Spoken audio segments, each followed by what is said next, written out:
The Invisible Man by H.G Wells. Chapter 27. The Siege of Kemp's House. Kemp read a strange missive, written in pencil on a greasy sheet of paper. "You have been amazingly energetic and clever," this letter ran, "though what you stand to gain by it I cannot imagine. You are against me.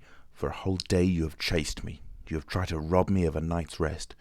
But I have had food in spite of you. I have slept in spite of you, and the game is only beginning. The game is only beginning. There is nothing for it but to start the terror. This announces the first day of the terror. Port Burdock is no longer under the Queen, tell your Colonel of Police, and the rest of them, it is under me, the Terror. This is day one of year one of the new epoch, the epoch of the Invisible Man. I am Invisible Man the First. To begin with, the rule will be easy. The first day there will be one execution for the sake of example, a man named Kemp. Death starts for him today. He may lock himself away, hide himself away, get guards about him, put on armour if he likes. Death, the unseen death, is coming. Let him take precautions. It will impress my people. Death starts from the pillar box by midday. The letter will fall in as the postman comes along, then off. The game begins. Death starts. Help him not, my people, lest death fall upon you also. Today, Kemp is to die." Kemp read this letter twice. "It's no hoax," he said. "That's his voice, and he means it." He turned the folded sheet over and saw on the addressed side of it the postmark, Hintondean, and the prosaic detail, 2d to pay. He got up slowly, leaving his lunch unfinished, the letter had come by the 1 o'clock post, and went into his study. He rang for his housekeeper and told her to go round the house at once, examining all the fastenings of the windows and closing all the shutters. He closed the shutters of his study himself. From a locked drawer in his bedroom he took a little revolver, examined it carefully, and put it into the pocket of his lounge jacket.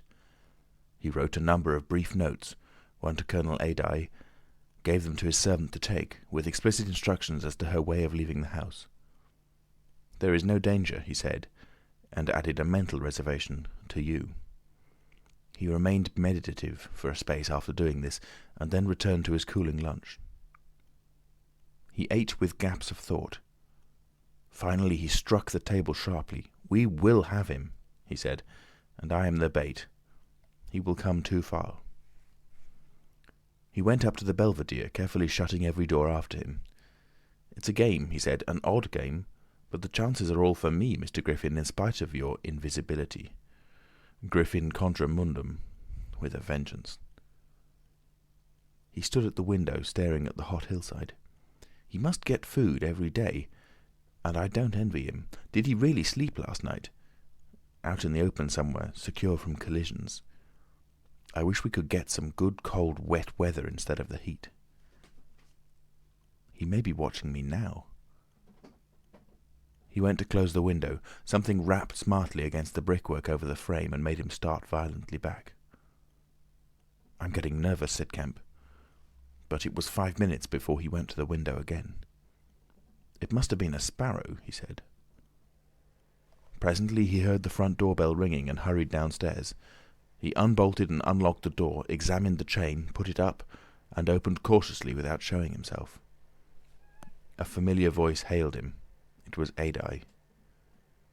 "Your servant's been assaulted, Kemp," he said round the door. "What?" exclaimed Kemp. "Had that note of yours taken away from her. He's close about here. Let me in." Kemp released the chain, and Adye entered through as narrow an opening as possible. He stood in the hall, looking with infinite relief at Kemp refastening the door. Note was snatched out of her hand, scared her horribly. "She's down at the station. Hysterics. He's close here. What was it about?" Kemp swore. "What a fool I was," said Kemp. "I might have known. It's not an hour's walk from Hintondean. Already?" "What's up?" said Adye. "Look here," said Kemp, and led the way into his study. He handed Adye the Invisible Man's letter. Adye read it and whistled softly. "And you?" said Adye. "Proposed a trap. like a fool," said Kemp, "and sent my proposal out by a maidservant. To him." Adye followed Kemp's profanity. "He'll clear out," said Adye. "Not he," said Kemp. A resounding smash of glass came from upstairs. Adye had a silvery glimpse of a little revolver half out of Kemp's pocket. "It's a window upstairs," said Kemp, and led the way up. There came a second smash while they were still on the staircase. When they reached the study, they found 2 of the 3 windows smashed, half the room littered with splintered glass, and one big flint lying on the writing table.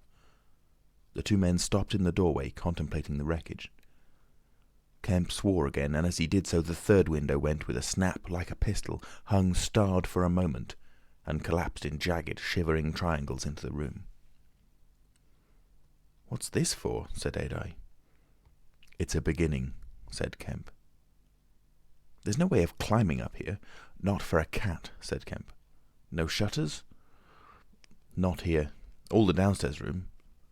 "Hullo?" Smash and then whack of boards hit hard came from downstairs. "Confound him," said Kemp. "That must be... Yes, it's one of the bedrooms. He's going to do all the house. But he's a fool. The shutters are up, and the glass will fall outside. He'll cut his feet." Another window proclaimed its destruction. The 2 men stood on the landing, perplexed. "I have it," said Adye. "Let me have a stick or something.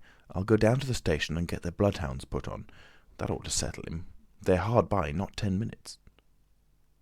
Another window went the way of its fellows. "You haven't a revolver?" asked Adye. Kemp's hand went to his pocket. Then he hesitated. "I haven't one. At least, to spare." "I'll bring it back," said Adye. "You'll be safe here." Kemp, ashamed of his momentary lapse from truthfulness, handed him the weapon.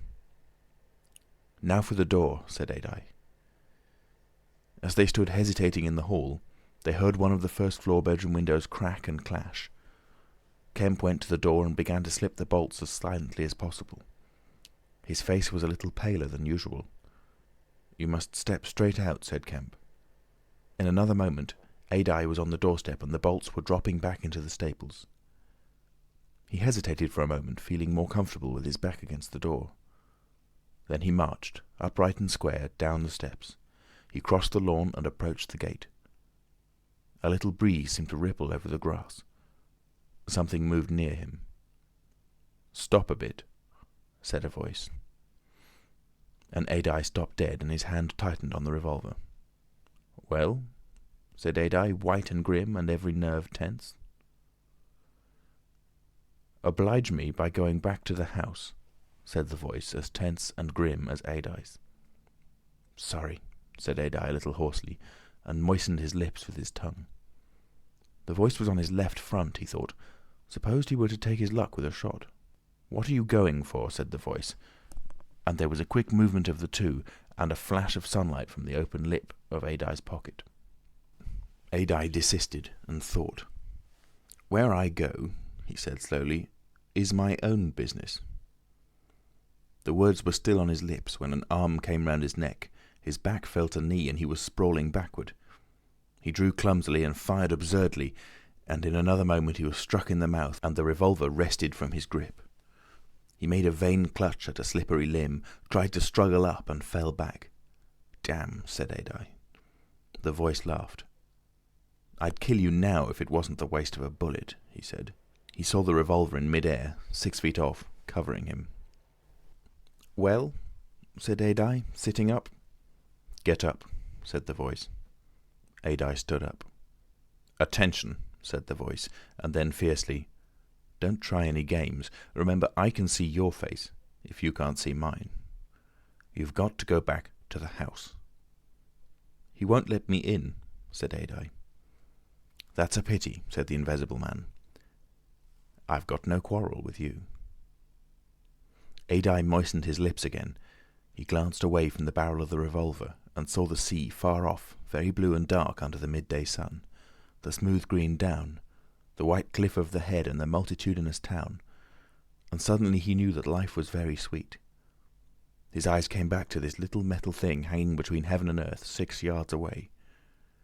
"What am I to do?" he said sullenly. "What am I to do?" asked the Invisible Man. "You will get help. The only thing is for you to go back."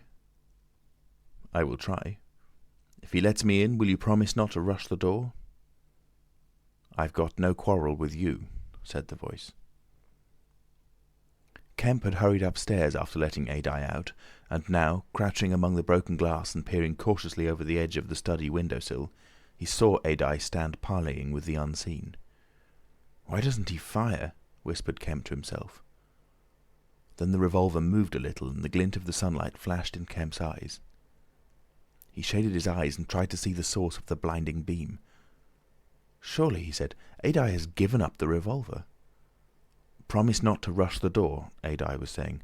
"Don't push a winning game too far. Give a man a chance." "You go back to the house.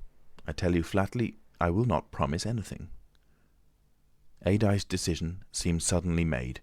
He turned towards the house, walking slowly with his hands behind him. Kemp watched him, puzzled. The revolver vanished, flashed again into sight, vanished again, and became evident on a closer scrutiny as a little dark object following Adye. Then things happened very quickly. Adye leapt backwards, swung around, clutched at this little object, missed it, threw up his hands and fell forward on his face, leaving a little puff of blue in the air. Kemp did not hear the sound of the shot. Adye writhed, raised himself on one arm, fell forward, and lay still. For a space, Kemp remained staring at the quiet carelessness of Adye's attitude. The afternoon was very hot and still. Nothing seemed stirring in all the world save a couple of yellow butterflies chasing each other through the shrubbery between the house and the road gate. Adye lay on the lawn near the gate. The blinds of all the villas down the hill road were drawn, but in one little green summer house was a white figure, apparently an old man asleep. Kemp scrutinized the surroundings of the house for a glimpse of the revolver, but it had vanished. His eyes came back to Adye. The game was opening well. Then came a ringing and knocking at the front door that grew at last tumultuous, but pursuant to Kemp's instructions the servant had locked themselves into their rooms. This was followed by a silence. Kemp sat listening and then began peering cautiously out of the three windows, one after another. He went to the staircase head and stood listening uneasily. He armed himself with his bedroom poker and went to examine the interior fastenings of the ground floor windows again. Everything was safe and quiet. He returned to the belvedere. Adye lay motionless over the edge of the gravel just as he had fallen. Coming along the road by the villas were the housemaid and two policemen. Everything was deadly still. The three people seemed very slow in approaching. He wondered what his antagonist was doing. He started. There was a smash from below. He hesitated and went downstairs again. Suddenly the house resounded with heavy blows and the splintering of wood. He heard a smash and the destructive clang of the iron fastenings of the shutters. He turned the key and opened the kitchen door. As he did so, the shutters, split and splintering, came flying inward. He stood aghast. The window frame, save for one crossbar, was still intact, but only little teeth of glass remained in the frame. The shutters had been driven in with an axe, and now the axe was descending in sweeping blows upon the window frame and the iron bars defending it. Then suddenly it leapt aside and vanished. He saw the revolver lying on the path outside, and then the little weapon sprang into the air. He dodged back. The revolver cracked just too late, and a splinter from the edge of the closing door flashed over his head. He slammed and locked the door, and as he stood outside he heard Griffin shouting and laughing. Then the blows of the axe, with its splitting and smashing consequences, were resumed. Kemp stood in the passage trying to think. In a moment the Invisible Man would be in the kitchen.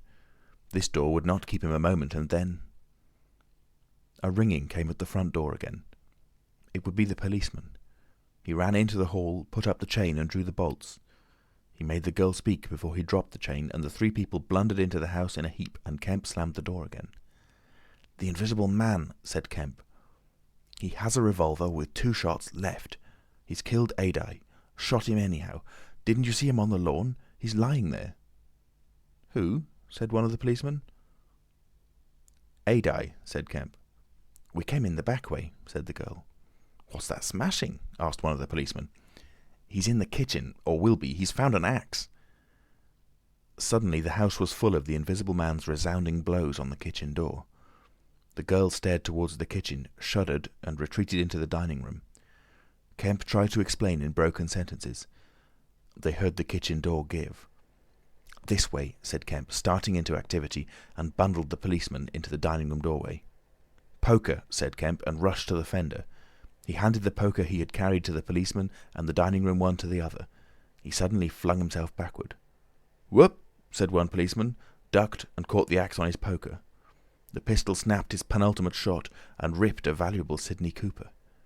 The second policeman brought his poker down on the little weapon, as one might knock down a wasp, and sent it rattling to the floor.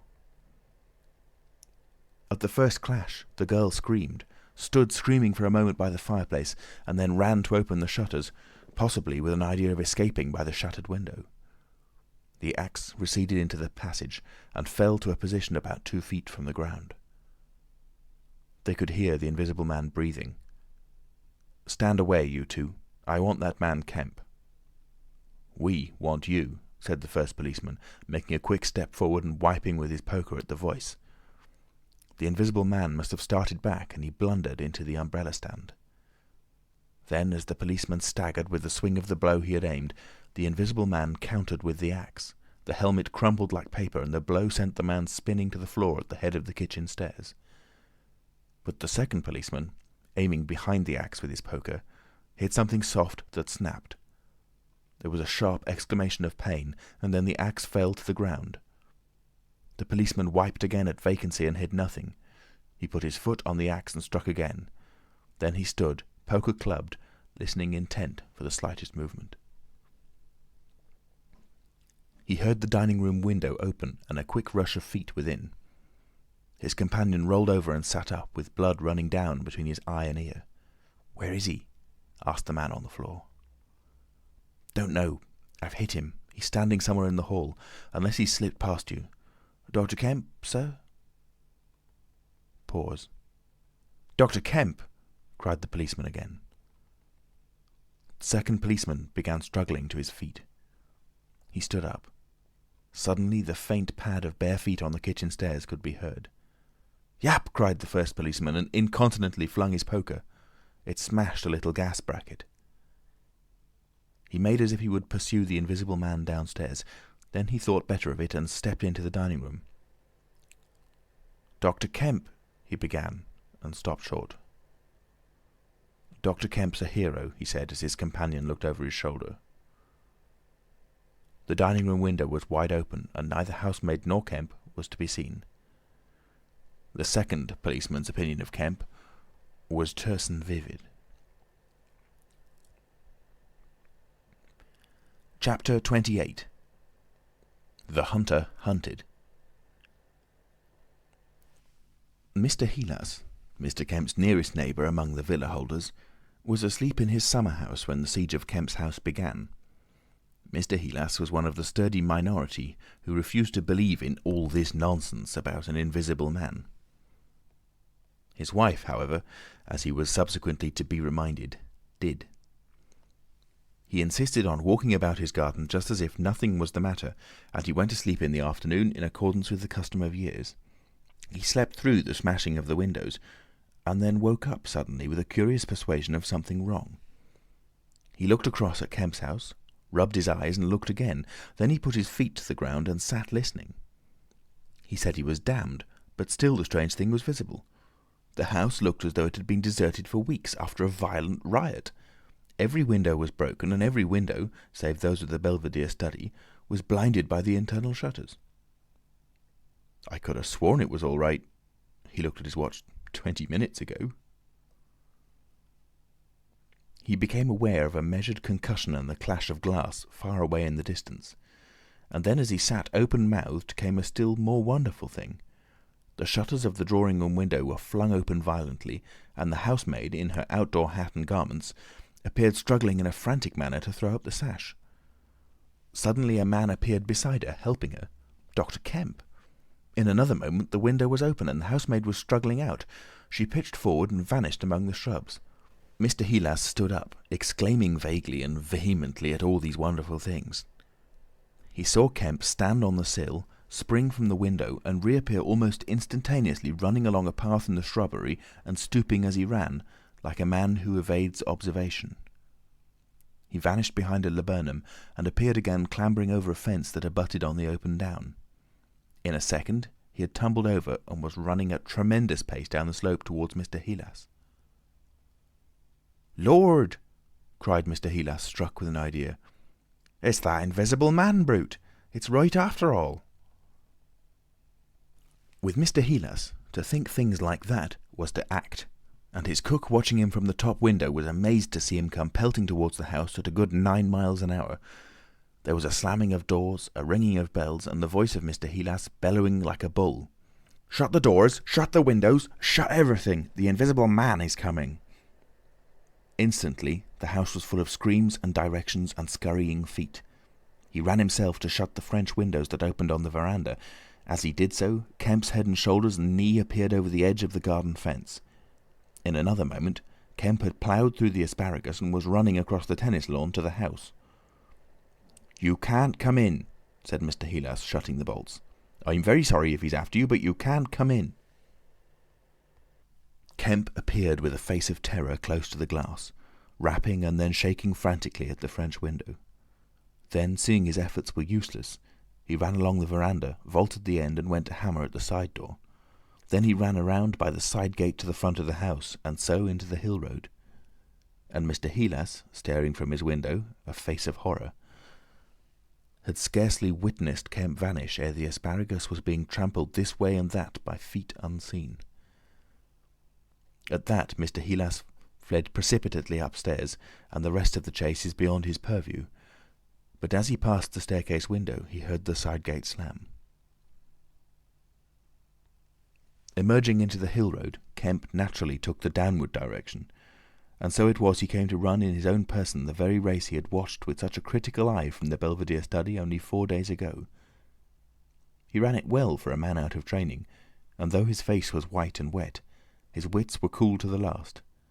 He ran with wide strides, and wherever a patch of rough ground intervened, wherever there came a patch of raw flints or a bit of broken glass shone dazzling, he crossed it and left the bare invisible feet that followed to take what line they would. For the first time in his life, Kemp discovered that the hill road was indescribably vast and desolate, and that the beginnings of the town far below at the hill foot were strangely remote. Never had there been a slower or more painful method of progression than running. All the gaunt villas sleeping in the afternoon sun looked locked and barred. No doubt they were locked and barred by his own orders. But at any rate they might have kept a lookout for an eventuality like this. The town was rising up now. The sea had dropped out of sight behind it, and people down below were stirring. A tram was just arriving at the hill foot. Beyond that was the police station. Was that footsteps he heard behind him? Spurt. The people below were staring at him. 1 or 2 were running, and his breath was beginning to soar in his throat. The tram was quite near now, and the Jolly Cricketers was noisily barring its doors. Beyond the tram were posts and heaps of gravel, the drainage works.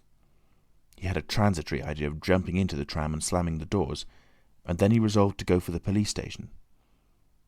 In another moment he had passed the door of the Jolly Cricketers, and was in the blistering fag-end of the street, with human beings about him. The tram driver and his helper, arrested by the sight of his furious haste, stood staring with the tram horses unhitched.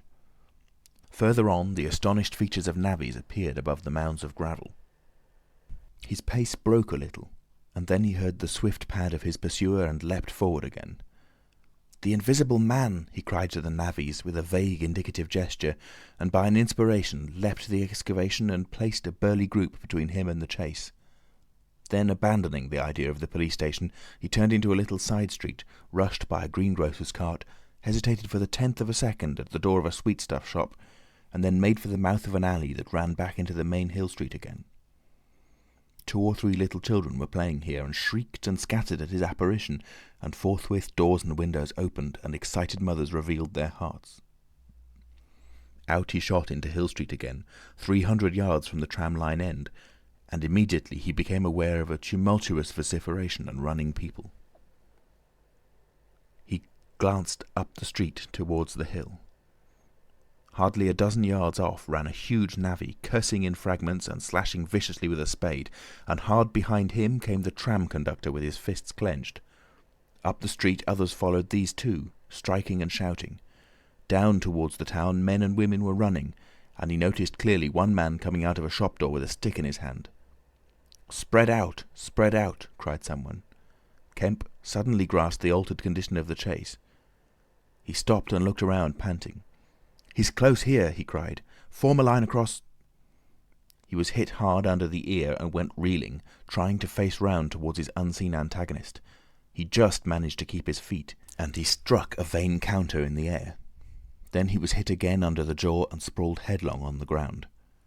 In another moment a knee compressed his diaphragm and a couple of eager hands gripped his throat, but the grip of one was weaker than the other. He grasped the wrists, heard a cry of pain from his assailant, and then the spade of the navvy came whirling through the air above him and struck something with a dull thud. He felt a drop of moisture on his face. The grip at his throat suddenly relaxed, and with a convulsive effort Kemp loosed himself, grasped a limp shoulder and rolled uppermost. He gripped the unseen elbows near the ground. "I've got him!" screamed Kemp. "Help! Help! Hold! He's down! Hold his feet!" In another second there was a simultaneous rush upon the struggle, and a stranger coming into the road suddenly might have thought an exceptionally savage game of rugby football was in progress. And there was no shouting after Kemp's cry, only a sound of blows and feet and heavy breathing.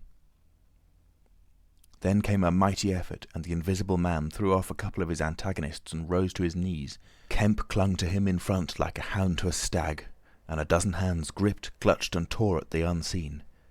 The tram conductor suddenly got the neck and shoulders and lugged him back. Down went the heap of struggling men again and rolled over. There was, I am afraid, some savage kicking. And then suddenly a wild scream of "Mercy! Mercy!" that died down swiftly to a sound like choking. "Get back, you fools!" cried the muffled voice of Kemp, and there was a vigorous shoving back of stalwart forms. "He's hurt, I tell you. Stand back." There was a brief struggle to clear a space, and then the circle of eager faces saw the doctor kneeling, as it seemed, 15 inches in the air, and holding invisible arms to the ground. Behind him a constable gripped invisible ankles. "Don't you leave go of him," cried the big navvy, holding a blood-stained spade. "He's shamming." "He's not shamming," said the doctor, cautiously raising his knee, "and I'll hold him." His face was bruised and already going red. He spoke thickly because of a bleeding lip. He released one hand and seemed to be feeling at the face. "The mouth's all wet," he said. And then, good God. He stood up abruptly, and then knelt down on the ground by the side of the thing unseen. There was a pushing and shuffling, a sound of heavy feet as fresh people turned up to increase the pressure of the crowd. People were coming out of the houses now. The doors of the Jolly Cricketers stood suddenly wide open. Very little was said. Kemp felt about, his hand seeming to pass through empty air. "He's not breathing," he said. And then, "I can't feel his heart. His side. Ugh!" Suddenly an old woman, peering under the arm of the big navvy, screamed sharply. "Looky there!" she said, and thrust out a wrinkled finger. And looking where she pointed, everyone saw, faint and transparent as though it were made of glass, so that veins and arteries and bones and nerves could be distinguished, the outline of a hand limp and prone. It grew clouded and opaque, even as they stared. "Hullo!" cried the constable. "Here's his feet showing." And, so slowly, beginning at his hands and feet and creeping along his limbs to the vital centres of his body, that strange change continued. It was like the slow spreading of a poison. First came the little white nerves, a hazy grey sketch of a limb, then the glassy bones and intricate arteries. Then the flesh and skin, first a faint fogginess and then growing rapidly dense and opaque. Presently they could see his crushed chest and his shoulders, and the dim outline of his drawn and battered features. When at last the crowd made way for Kemp to stand erect, there lay, naked and pitiful on the ground, the bruised and broken body of a young man about 30. His hair and brow were white, not grey with age, but white with the whiteness of albinism, and his eyes were like garnets. His hands were clenched, his eyes wide open, and his expression was one of anger and dismay. "Cover his face," said a man. "For Gord's sake, cover that face." And 3 little children, pushing forward through the crowd, were suddenly twisted round and sent packing off again. Someone brought a sheet from the Jolly Cricketers, and having covered him, they carried him into the house. And there it was, on a shabby bed in a tawdry, ill-lighted bedroom, surrounded by a crowd of ignorant and excited people, broken and wounded, betrayed and unpitied, that Griffin, the first of all men to make himself invisible, Griffin, the most gifted physicist the world has ever seen, ended in infinite disaster his strange and terrible career.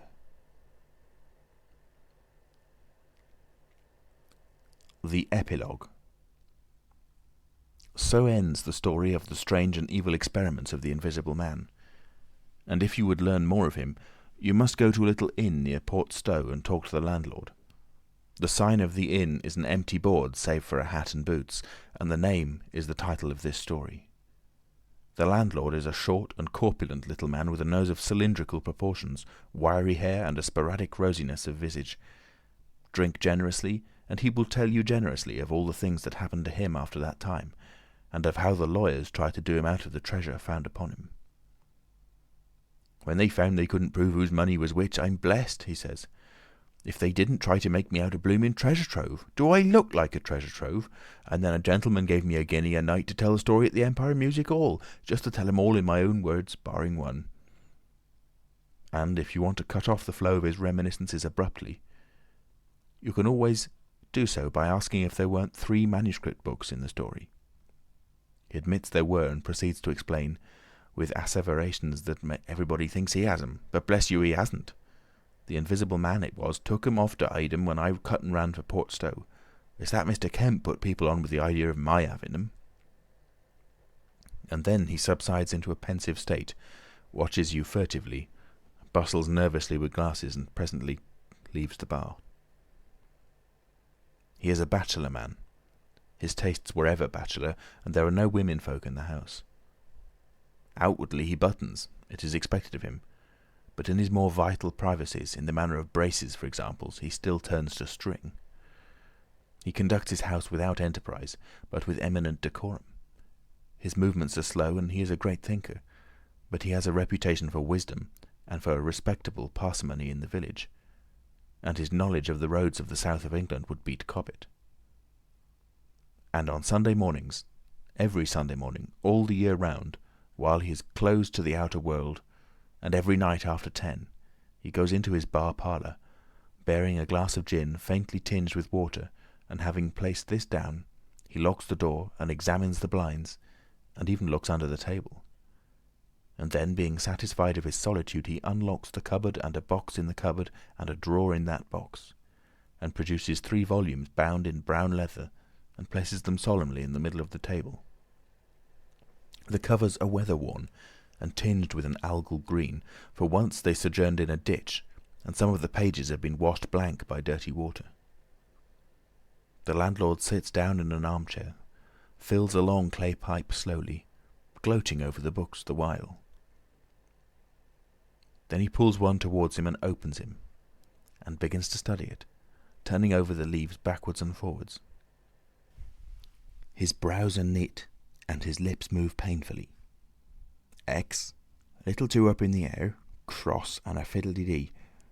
Lord, what a one he was for intellect. Presently he relaxes and leans back, and blinks through his smoke across the room at things invisible to other eyes. "Full of secrets," he says. "Wonderful secrets. Once I get a hold of them, Lord, I wouldn't do what he did. I'd just Well. He pulls at his pipe. So he lapses into a dream, the undying, wonderful dream of life. And, though Kemp has fished unceasingly, no human being save the landlord knows those books are there, with the subtle secret of invisibility and a dozen other strange secrets written therein. And none other will know of them until he dies. End of The Invisible Man by H.G. Wells.